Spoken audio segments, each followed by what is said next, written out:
Hello from warm and sunny Uganda, and by warm and sunny I mean it's about 40 degrees Celsius or 104 Fahrenheit, so don't zoom in on my upper lip because I'm definitely sweating.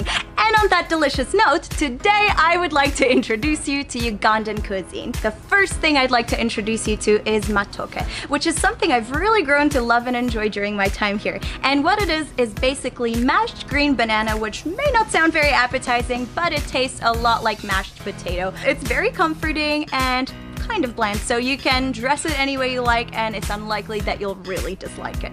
The second thing might be a little more polarizing and it's called Posho. Posho is also known as ugali in some of the neighboring countries, which gives you a good idea of how popular it is here. It's basically this white dumpling or bread that's made with millet flour or maize flour, and again it's quite neutral in taste, but the texture might not appeal to everyone. I quite enjoy it, but I definitely prefer Matoke. Next, let's talk about some mains. So the one thing that I've been eating over and over here as a vegan is bean stew, and this is not too dissimilar from your regular baked beans, but it's better. It's definitely better. Sometimes it comes with tiny sour green aubergines, sometimes it's just plain, sometimes it has loads of vegetables inside, and it's very cheap. It's one of the local staples alongside pea stew, and then for the non-vegetarians you have beef, you have goat, you have fish, you have chicken, and sometimes even pork. One stew that deserves a special shout out is the G-nut stew, which stands for groundnut. It kind of tastes like peanut butter, and for me it's a little bit unusual, but once you get used to it, it's quite Moorish. What you do is you order your stew and then you order sides, and you don't actually pay separately for those. They're included in the price. So I've already mentioned Posho and Matoke, but there's other things that typically come with your meal. Pumpkin, cassava, sweet potato, which is a little different from the kind that we know, and greens. Next up is something you may already know from a different cuisine, and that is Indian. And it is chapati. And here is me trying to prepare my own chapati. I did an okay job, but in a second you'll see how the pros do it, and it's very different. But when it comes to chapatis, you usually don't eat them plain. They come in two different forms. One of them is Kikomando, which I absolutely adore. It's basically a cut up chapati and that bean stew that we're just talking about. But there's a second staple, which is not vegan, but it is vegetarian, and it's called Rolex. And it's very cheap. Cheap Rolex. Who knew? An omelette, which is rolled in the chapati, then it becomes a Rolex.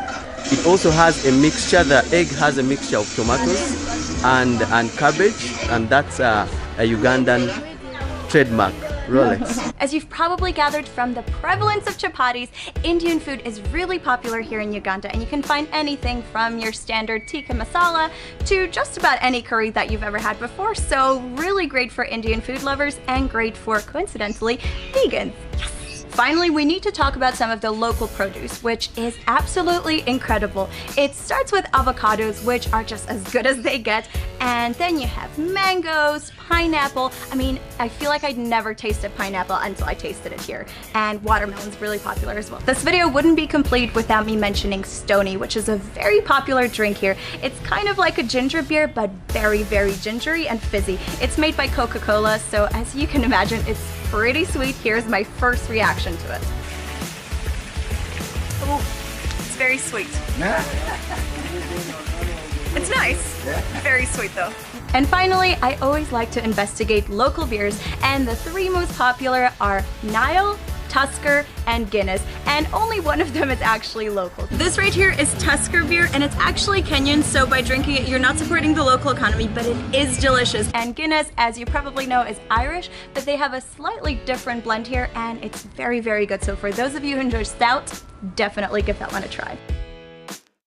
And that's it for me for today. If you enjoyed this video, please don't forget to give it a thumbs up and check out my other foodie videos from Africa, like this one from Ethiopia, which seems to be doing really well. People are enjoying it, so find out if you're one of them. Go on, click it. I'll see you next Friday. Bye!